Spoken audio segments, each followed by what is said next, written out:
Okay, welcome everybody back to our Influencer Insights session. We're glad that everybody could be a part of the community and get together, and sharing these insights is a really great way to get to know one another. Tonight we have Angelique Macload from Calgary, Alberta on with us, and we're really excited to go through, some of the things she prepared for us in getting ready for this interview, and talking about the challenges that come along with mental health and being in the modeling industry and that sort of thing. So if you want to give us just a little bit of background, Angelique, on yourself as we get into this, we'll get to know you a little bit there. Yeah, absolutely. Thank you so much for having me first and foremost. So it's quite an honor and a pleasure. And thank you to all of your listeners who are joining us. So a little bit about me. I am a 35-year-old mom of two. I am a business development executive as a full-time job, and I model on top of that. And part of my modeling was really to self-express my feelings and to come out of my shell. I think a lot of us have a shell where we feel safe to adhere to the guidelines that have been set up around us by society. And so for me, it was sort of the middle finger to society to say, this is who I am, and I'm just going to be me, and I'm going to speak my truth. So that became my modeling. And within a year, I was actually, I got a spot on Vogue. So that was a really, really big deal. And I'm also an author. I wrote a book, a self-recovery book called Whole Nation, the self-recovery movement. Awesome. Very nervous. But yeah, that's a little bit about me. So author, model, business professional, and mom. Cool, right on. Well-rounded in lots of areas. How long have you been modeling for? When did you kind of start that? Yeah, so I started modeling in March of 2021. And I just had a bit of a knack for it. And I was gifted to work with such incredible people during that year, because during the full year, I did 100 shoots.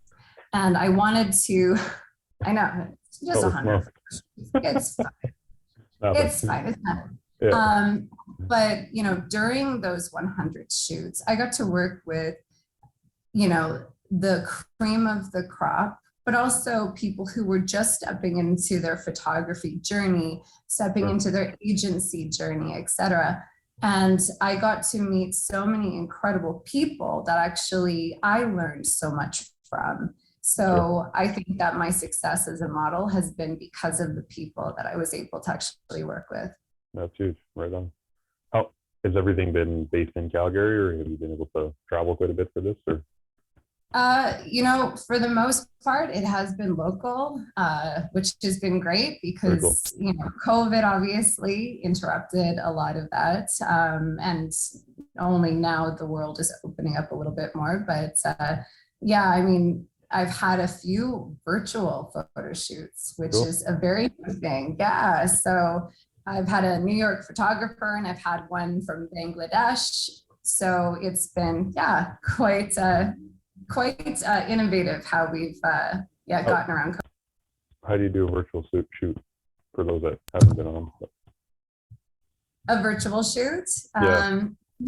So it's very interesting. You have your phone, you set it up in a room that you want to shoot in, you wear the outfit that you want to, and the photographer on the other end basically takes screen captures of you. And they'll direct you as to, this is what I'm thinking. And, this is where in the room, it would make more sense. And then, you just get to create something beautiful together, but yet apart. Distant. Very cool. The world has done incredible things just with this COVID thing. It forced us into the technology. A lot of times is there already, but it's pretty incredible what we can come together and do, regardless of distance. So. Yes. Something I poked around, and anybody goes to follow you on social media, they'll see a lot of you've got really good inspirational posts and lots of thought-provoking things. So there's lots of good reading there and interesting. But the one thing I noticed, I think on your profile, was that you had the quote, when we speak our truth, we flourish. I was just wondering if you could kind of dive into that a little bit and where that came from and what it means to you. Yeah. Well, it's interesting because I've changed that line on my profile many, many, many times. Sure. Because I think, as human beings, we're very dynamic. We're not static. We're not meant to be one person, one version of ourselves the entire way through our journey. So I've changed it. And that line, when we speak our truth, we flourish, came to me over the years, and it finally stuck this year. But I feel like for the most part, we hide who we really are just to be accepted. And we create a version of ourselves for other people so that they will accept us and take us in and like us. So for me, it was, I know that I'm not always going to be liked for what I say. I know that I'm not always going to be appreciated and embraced because of my truth, but my truth is the only lens that I have in navigating this journey of life. So as I speak it, I have no guilt, I have no shame, I have no remorse for what I say.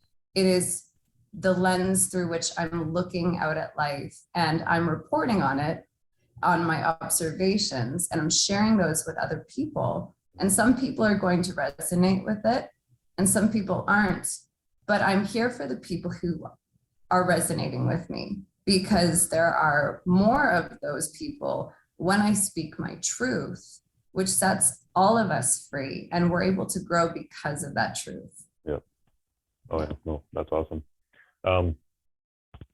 Feel free to get as personal as you want, but I mean, you're mid-30s and I'm not far behind you there. But there are a lot of people in our group that are, kind of coming out of school and they're getting into, say, the industry and that sort of thing. Do you have any thoughts on people when they're younger? What should they be focusing on striving? I mean, you mentioned not thinking about other people, but is there something that you'd shoot down to anybody younger to encourage them that way? Yeah, I can only speak based on my own history and my own journey to where I am today. So maybe I'll just speak to that. But for the most part, I was obsessed, absolutely obsessed with falling in love and with finding the one. And so the one. And it was this constant need to find someone who would complete me, who would be that puzzle piece, who I was looking for. And I think that I spent so much time looking for this other entity that would become that happy place for me, that I really did neglect who I was and what I wanted. And it wasn't until I reached my 30s and asked myself the question, what do I like? Like, what do I like to do? Like, who am I? And I had no idea, because I had spent so much time thinking about and creating a reality around who a we was, that I didn't have who I was.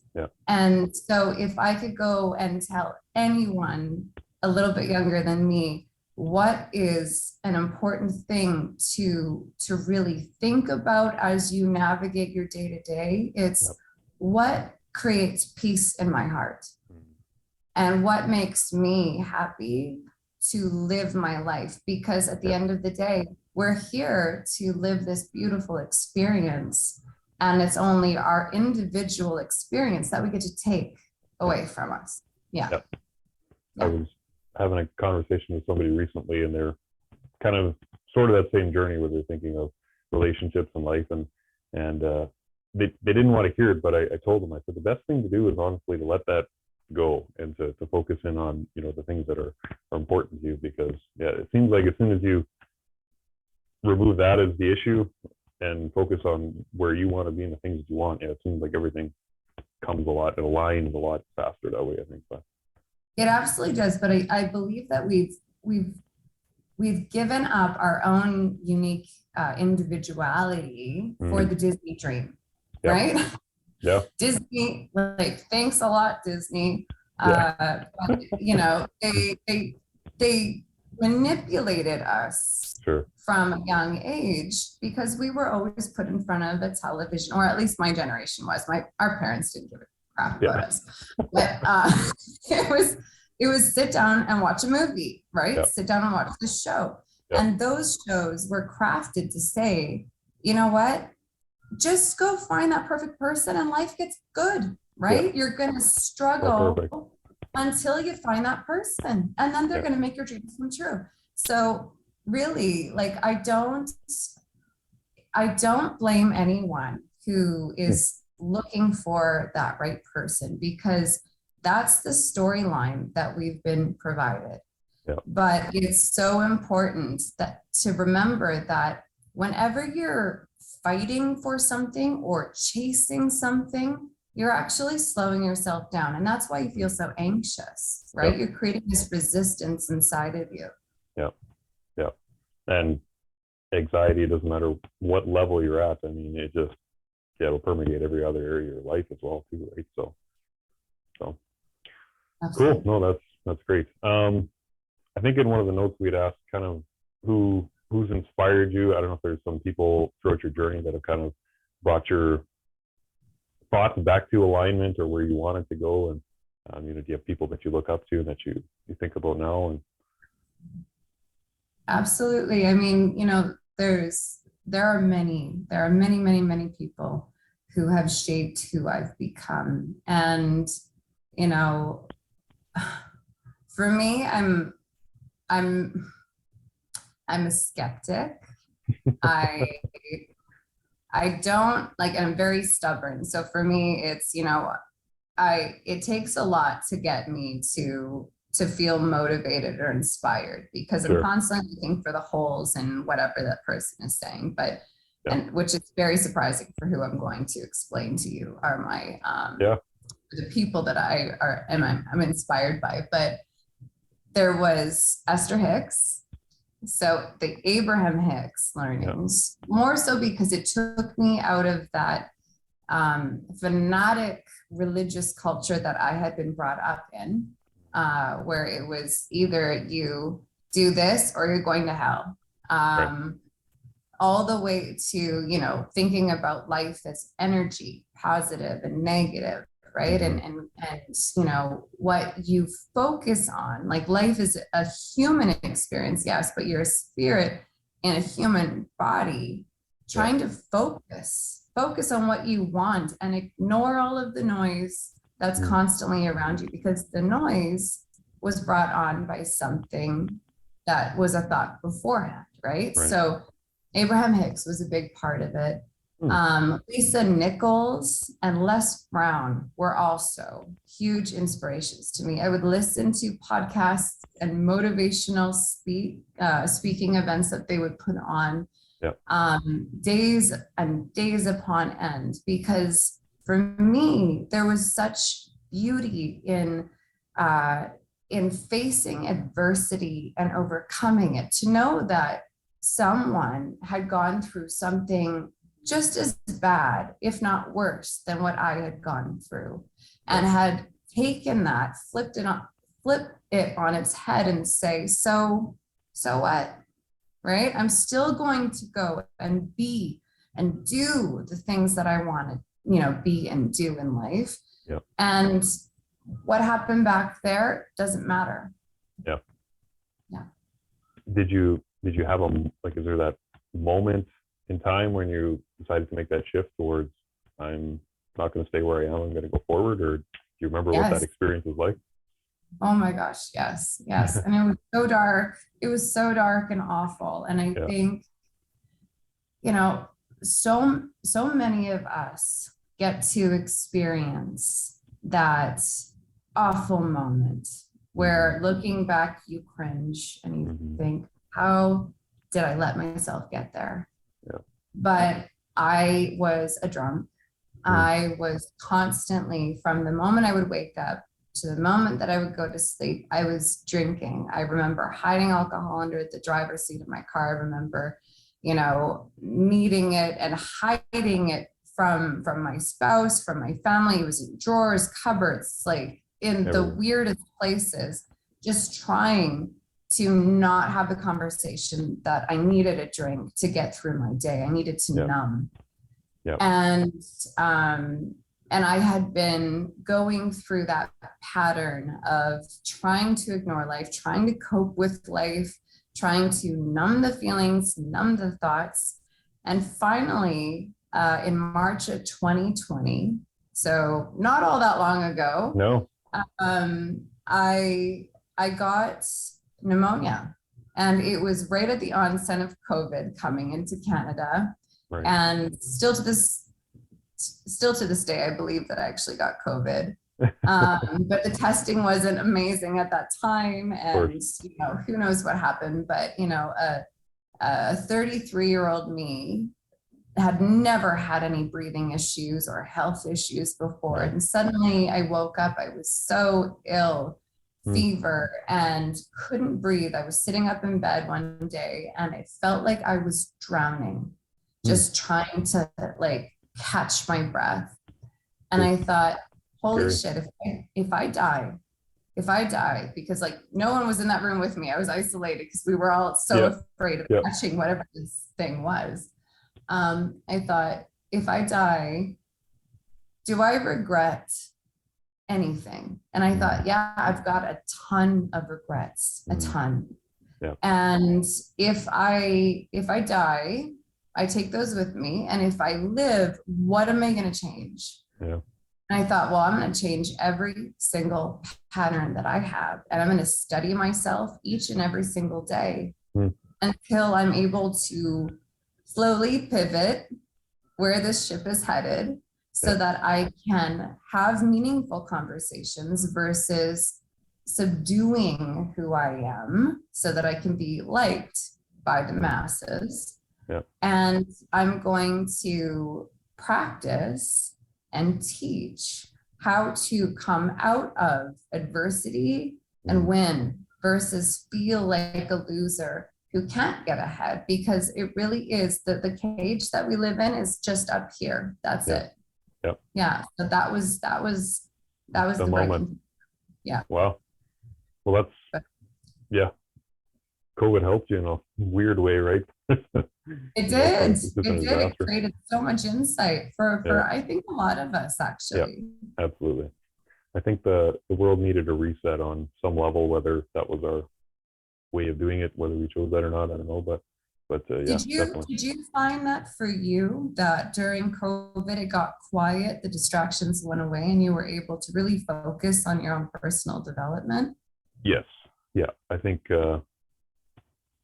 I don't think a person realized how much we were doing all the time. Me, myself, definitely, I realized that there's just a lot of things that were going on that not that critical in the grand scheme of things, right? And even if they're important, maybe they could wait, and maybe I needed to realize that the things I needed to focus on had to get done too. So yeah, for sure, there's a lot of thought-provoking. I did more walking, I think, in COVID than I have in the rest of my entire life, right? Getting outside and just observing the world in a paused kind of state. It was absolutely definitely pros and cons. So so take the wins where we could take that, for sure. So, absolutely. Yeah. Awesome. Next kind of question I had was, what makes you feel alive? What makes you strive forward now that you've kind of gone through reinventing yourself and changing those patterns, and what gets you going every day and keeps you moving forward in what you're doing?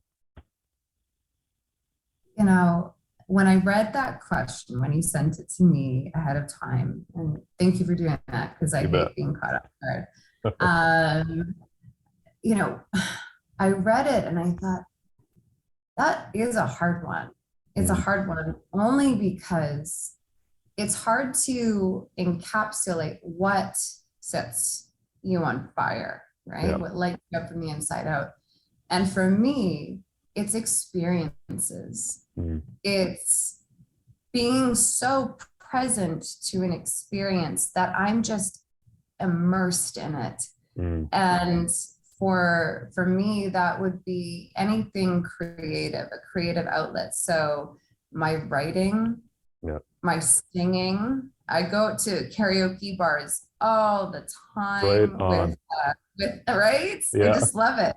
So I'll go out and I'll sing Carrie Underwood or Lady Gaga. I'll be at a karaoke bar, and sometimes I'll just rent a room just by myself and Sure. sing just for me. Otherwise, I'll invite other people. Yeah. And being able to put feeling to words and to really honor that song, that is such an experience, because it's not just me singing it, it's the artist singing it, me singing it, people Yeah. listening to it, right? And it's my version of what that means. So yeah, it's that, and it's also, you know, hanging out with my kids. And I know that sounds just so darn cliche, but you get to, especially with kids, you get to see life happen all over again for the first time. Every single experience is so unique to them, and you get to see the awe and wonder. So looking at it through their eyes, it slows you down and it brings you back to the basics. If you can slow down your mind and experience enough that you can actually see it versus rushing through it. But yeah, it's beautiful. Those are the things that really, yeah, they ground me, but they also bring me to life. Right on. You ever take the kids for karaoke? You know what, I can't right now. Okay. Only because, like, well, not to the bars. Yeah. And I now live in an apartment. So, you know, obviously apartment living is very different than house living, but, you know, when I was married and I lived in a big house and, you know, had the ability to spare our neighbors from that experience. Yeah, we had a karaoke machine and we would get the kids together and we would be singing Frozen songs and just sort of everything. And yeah, it was lovely. Awesome. So they do have that opportunity. And actually, my stepdaughter and I and my husband, we're separated, but we're still together. It's a very complicated story. Sure. We all went down just 2 nights ago to a karaoke room and saying karaoke, and my stepdaughter's taking Snapchat, you know, videos, and it was just so much fun just to see everyone just letting loose and having a great time. So yeah, great. Good. Yeah, and those moments they're memories that you make forever, right? You know, you can remember that, forget the whole week, but that one date night is Yes. That's the stuff. So right on. That's awesome. What's something you feel that people misunderstand about you? This is the hard one. It's hard because it's not something that I want to necessarily talk about. Like it's something new that's come into my awareness, and that's that. You know, I'm not just an extroverted introvert, which sounds, I gotcha, completely contrary. But you know, I'm an extroverted introvert, so I can put it on and be the extrovert when I need to be. But for the most part, I prefer to be completely alone and in my own world. So I am more introverted. I'm also, just due to life and the traumas that have become my map, I've become dismissive, avoidant in my attachment style, which means I want to push the world out. I want to be the lone wolf and just navigate life as myself, and that's it. So that's something that I get misunderstood a lot from the outside world, only because they'll look at me and my very avoidant tendencies and see that as I'm cold, I'm a bit of a bitch. I'm very aloof, when really if we were to dumb that down and take it to its very roots, I want to be around people.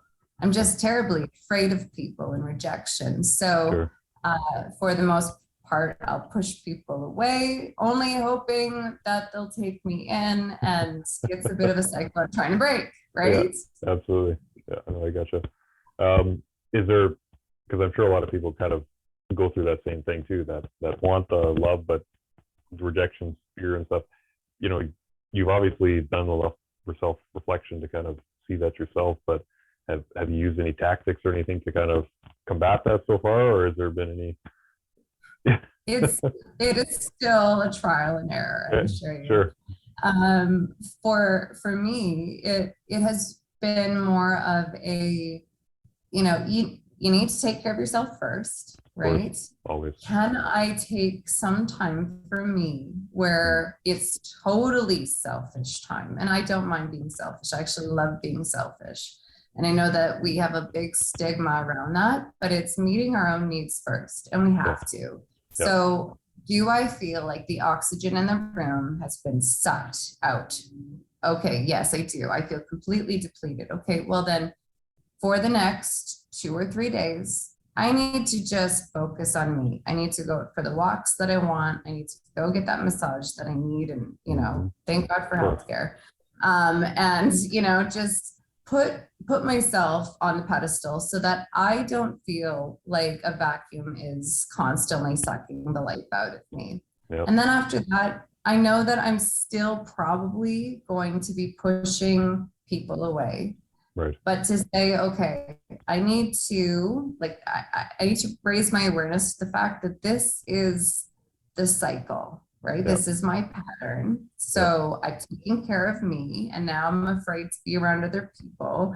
But let's just push myself to experience an interaction with someone, right? So sometimes it's a photo shoot that I was geeked up about at the very beginning, and I was like, yeah, we're going to do this. And I've got the vision, right? All the way to getting there and being like, oh, I don't want to do it. I don't want to do it. And I'll force myself to just go and do it, only to find out I really enjoyed it. And then, I might go and say from there, okay, well, wait a minute. Now I'm actually interested in seeing a friend. Okay, I'm going to reach out to that person. Does this time work? Okay.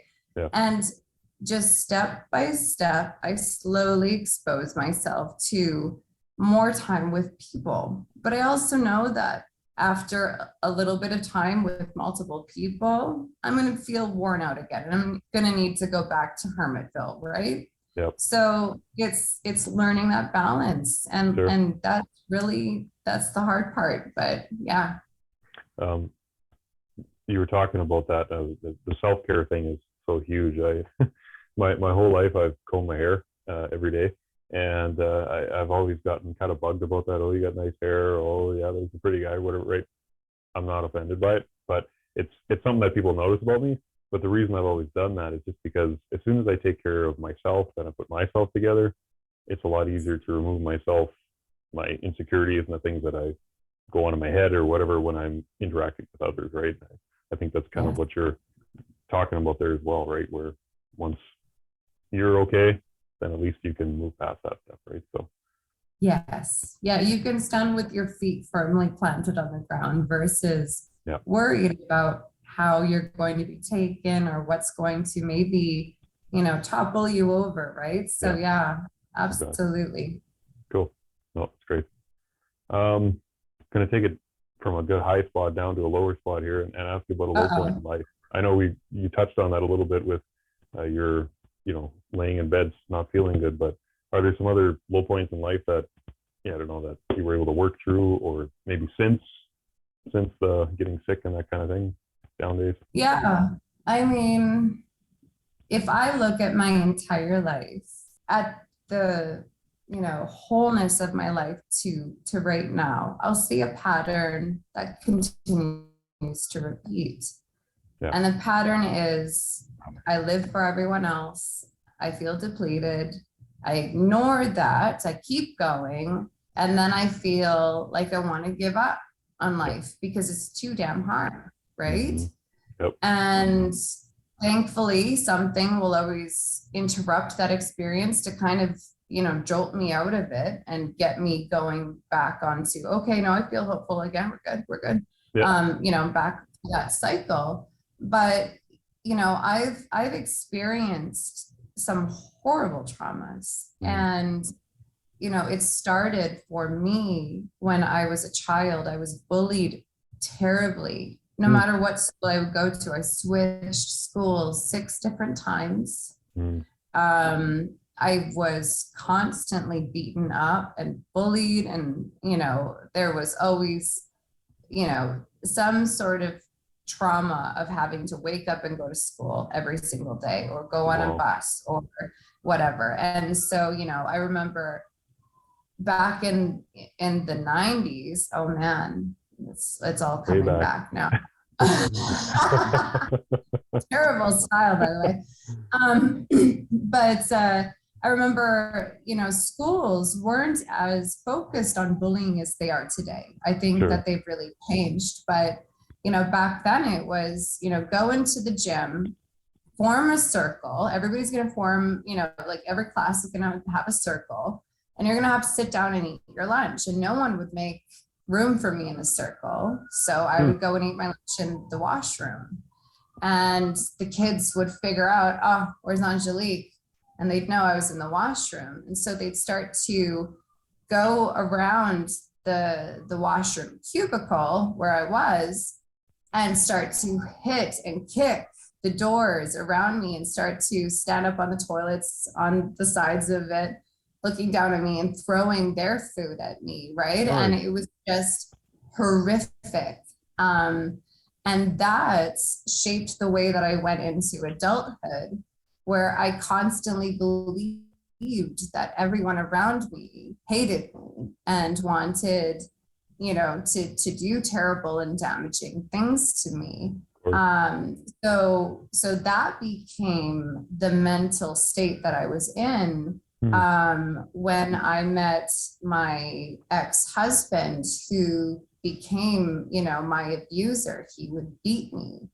And that was 6 years of torment and being pregnant and still being beaten and, having children and having to be okay going and talking to them while being beaten. And it was normalizing trauma all the time. And so I drank my way to like through the coping of that. That's how I would deal with that sort of trauma. So yeah, I had hit some terrible low points where I didn't want to wake up in the morning. I would hope that during the abuse that, when I was being choked, that I would just pass out and die. And then finally, it was, going to work every single day, completely inebriated, and just wondering if, maybe while I'm driving home, maybe I'll hit a pole. Like it was that kind of anguish.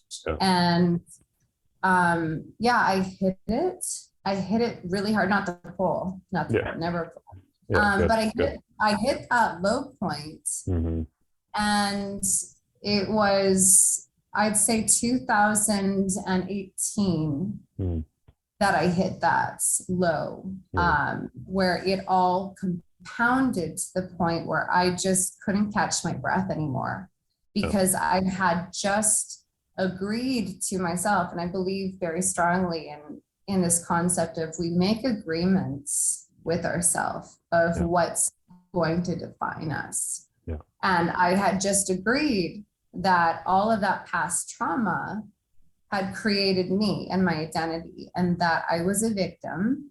I would never get ahead. I was always going to be the loser. And I was going to, die a very sad, die from a very sad and lonely existence, right, of torment. So yeah, that was my low point. And I'm guessing, but you probably went through a lot of that alone, right? Like there wasn't a lot of support system, or you don't know who to reach out to and that kind of thing, right? So yeah, I was complete loner. I didn't have anyone, and my family, you know, it's funny because I went through a period of time where I blamed them, right? I Sure. did. I was like, Mom, Dad, where were you? You Yeah. know, and where was that network of community that was supposed to raise me, to give me that nourishment that my emotions and psyche needed? Right. And they didn't. Um, but after a time, I realized that we're all living through trauma. We're all Mhm. living these broken experiences, and broken from the point of we had a vision in our minds, Yeah. kind of like a company, right? Yep. Every company starts out with a vision and a mission statement. This is what we want to be, and this is where we're going to go. Yep. And I had that, and I had been given that, right? I'd even pushed my own vision away. And I Yep. had taken on this vision from my family and the people around me to say, this is what life's going to be if you do A, B, C, D, E, Yep. right? And I followed those steps, and shit, it didn't bring me there. It didn't bring me anywhere close. Close. I thought, this is so awful. What a waste. How have I done this bad? Yeah. But yeah, and so I didn't have those people because those people were still fighting their own battles, Yeah. right? So that's when, you know, in 2020 I decided, hold on, I can't depend on people who only know what they know, Yep. who have only taken, you know, that information from their map to lead them to where they are today, Right. you know, and they're not even happy. Why am I asking for their guidance when I they're don't want. still as lost or more lost than I am? Yeah. Yeah. You don't want that. Right. Oh my gosh, no. Yeah. It's one of those things where I'll put a plug in for our community or anything like that, right? Where you have got a group of people that are going through similar things, similar interests or directions in life, you know, just to reach out and to be like, hey, like I'm going through something rough, or I need a little help here, or what would you do if you've done this or whatever, right? Because yeah, it's it's so hard to find the right people to help you out, and that, to further your point there about, you know, not being the victim, right? You know, saying, hey, that you decided to make that line in the sand and make that change, right? That's a huge piece for any of us to get to the next level, is just to say, no, I'm not going back that way anymore. I'm going forward, right? So Absolutely. And so many of us are so afraid of vocalizing what we feel, right? yeah, Like, what is the voice in our head saying, yeah, right? So we hide it. And it's when we hide those things that we actually put ourselves more in jeopardy, right? It's better to just come out and say it, right? And some of us get to this point where our give a shit meter yeah, just switches off, and we're yeah, like, okay, you know what? The pain is so bad. I have lost the ability to censor what I'm going to say, and here it is, right? yeah, But not all of us get to that point.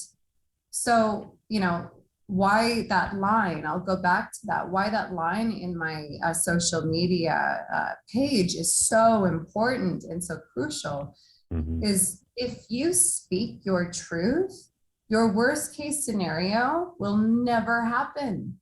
Your worst case scenario happens when you shut up and you don't say it.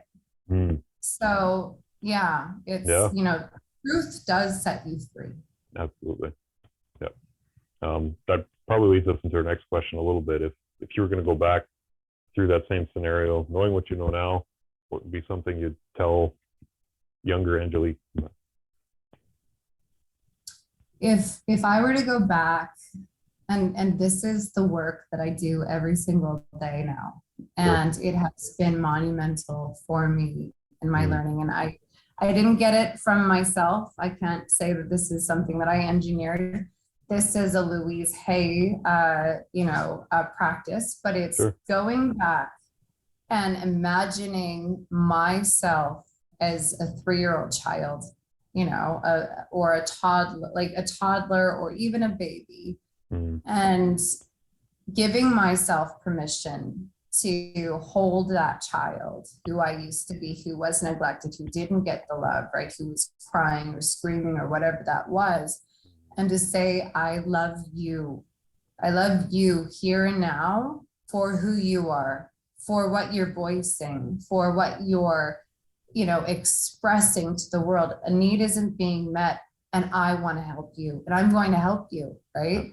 And so to always honor your younger self first, because honestly, we are continuing to live a life for that younger person. They came into this world with hopes and dreams and an idea of what was, going to be their life. And I think that year by year by year, we've silently agreed to suppress that idea of who we are so that we can get ahead, we can get more acceptance, we can get more money, etc. But, if I were to go back, I would just say, like, holy crap, live your life, follow whatever makes you happy. Because at the end of the day, being anxious and afraid of what could possibly happen, those things don't happen if you're actioning the things that you want. Because there's no way to prevent you from getting where you're going unless you act on fear and hold yourself back. I often reflect, and now that I'm recently a dad, thinking about babies. Thank you. Yeah, but babies, they grow and they're growing physically and they're developing, right? And we think about, the kid is growing up. They're growing up. We say that a lot, right? But when you hit adulthood, we don't physically grow. Maybe something's the wrong way, but sometimes we don't grow as much upwards anymore. It needs to be the analogy shift from physically growing to personally and developing mentally, right? Because it's no matter where you go in life, it's always going to be some new challenge, or you're going to get some setback or something that's wasn't in the plan, so to speak. And you need to know how to work through that, right? So that growth is something that always moves. Absolutely. And you touched on such a great point, which is, for a, sorry, I say all the time, it just bugs the shit out of me. Anyways, when we are children, all the way to when we get married and have children, or whatever that looks like for us.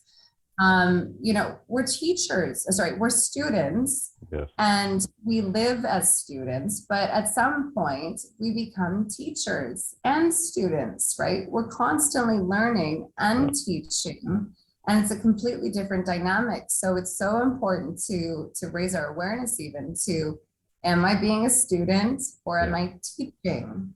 Because especially with children, it's, as you know, it's so easy to get overwhelmed with, okay, just tell me what you want, right? It should be easier. Why is it feeling so hard?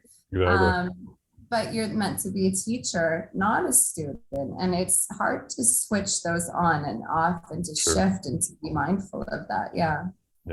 Oh, no. Yeah, that's perfect. Exactly. So, so for yourself, what are some aspirations, some dreams for the next few years? Are you more modeling, or are you going to continue in career life or teaching the kids? Well, for me, I have been so go-getter for a long time. It's been 2.5 years now where I've been the model, I've been the business professional, I've been everything for everyone. And, previous to that, it was, I'm going to get that perfect career. I'm going to, create this book, whatever it's going to be. And I've always been on the move. And I recently, back in, I'd say December of 2021, I burnt out. I hit a wall and I burnt out. And I have never experienced burnout before. Because I didn't think that for someone with ADD, it was possible. Constantly on the go. But for me, I couldn't get out of bed without thinking, I don't want to get out of bed. I don't want to wake up. I don't want to do anything. I just want to sleep. I just want to do absolutely nothing. And I go to work. I couldn't focus on an email. It took me forever to write an email. It took me forever to respond to messages. And I wanted to continuously avoid people, right? More than I had previously wanted to. This was awful. And I thought, wait, I need to stop, because I pushed myself past breaking point. I have ignored every single red flag, and now I'm just, there's nothing to give. Yeah. And so fine, I gave myself 2 days of a weekend and went back to work and got through it. And then I was burnt out again by Tuesday. Okay, what is it? What do I need to do? Okay, well, I need to escape somewhere. Maybe I'll go to the mountains. And so I booked myself a trip for 3 days to the mountains, nothing. And that wasn't enough. So to make a long story short, I tried and tried and tried to rest for the, Thursday through Sunday scope of time. That wasn't really what I needed. I didn't need just a physical escape. I needed a mental and emotional escape. And for me, being on social media has been a beautiful gift, because I've gotten to meet so many incredible people who have shared their stories with me, and who reach out to me whenever I post and say that resonated with me. That's something that no one has said that I needed to hear, and you did. But social media, it's, as you probably know, it's an ongoing thing that you're constantly need to be part of. And it zaps you. It can, if you're giving everything to it all day long and you're not tapping out, it becomes a full-time job, like on your mind and on your emotions. And so for me, I was just going through the motions. Not the emotions. Sort of, I was going through emotions, but I was going through the motions of growing my audience, trying to do more, trying to better, trying to one up myself constantly. And that was exhausting to me. So, and same thing with work. I was constantly on email, constantly checking what needs to be done, even at 11 o'clock, at night or on the weekends. It was just keep flipping, keep distracting, keep going. And I needed to tap out of absolutely everything.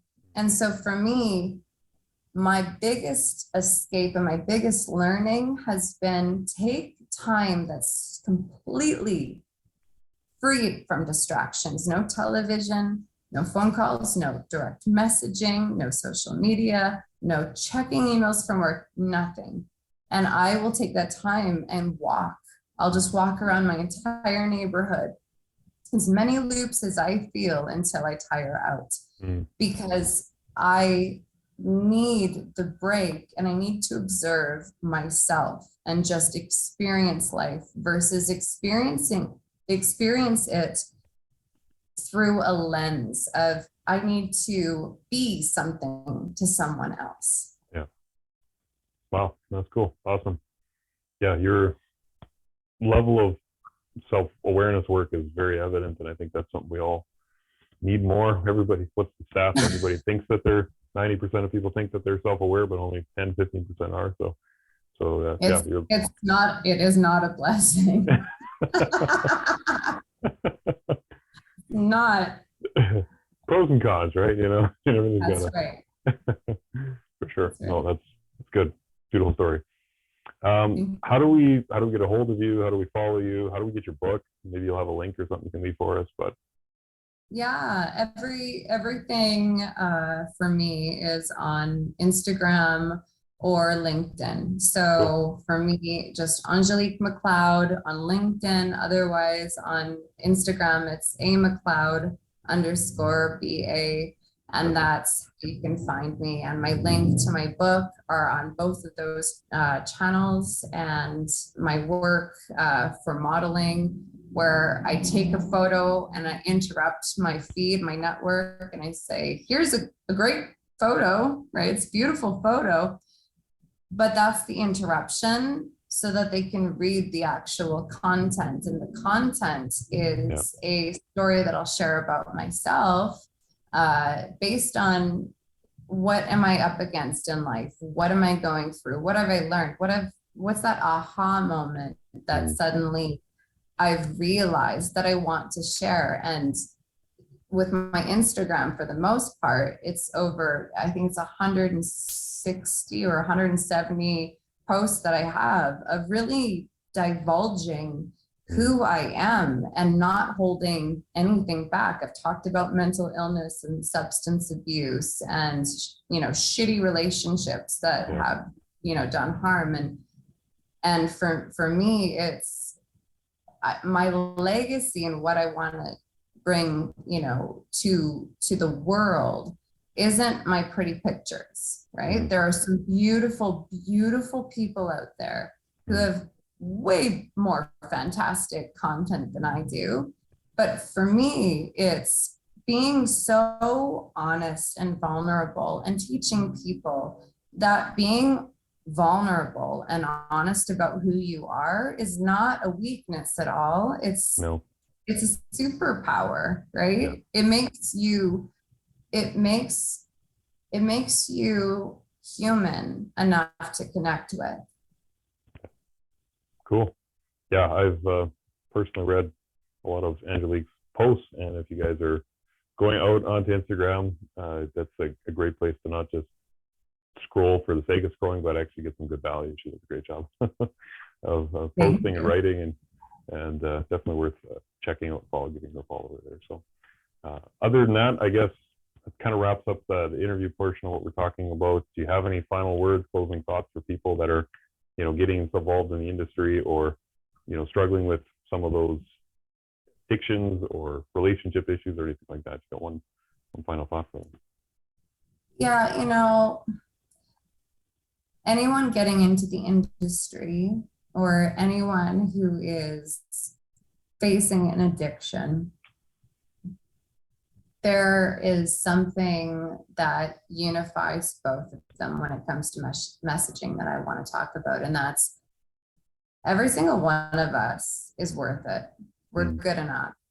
Right here, right now, as we are, no matter what flaw we see in ourselves, no matter what we did in our past, no matter if we've got, some sort of flaw that we can't ignore or whatever, it doesn't matter. We're enough. And it's starting to understand that there's this big illusion around us of, oh, but I need to be for all of them this little ice cube tray, right? That's the lie that we need to start to raise our awareness to. All of us are perfect as we are today. We all bring a ton of value as we are today. And nothing that we are afraid of is actually going to happen.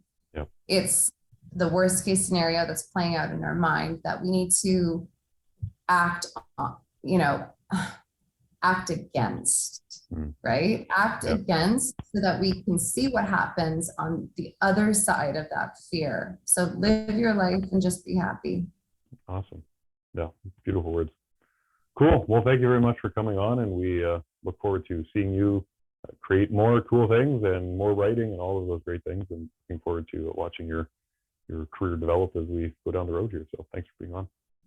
And thank you for everything that you do and for having all of these incredible podcasts, because they make a difference. Really appreciate this. And thank you for including me in this.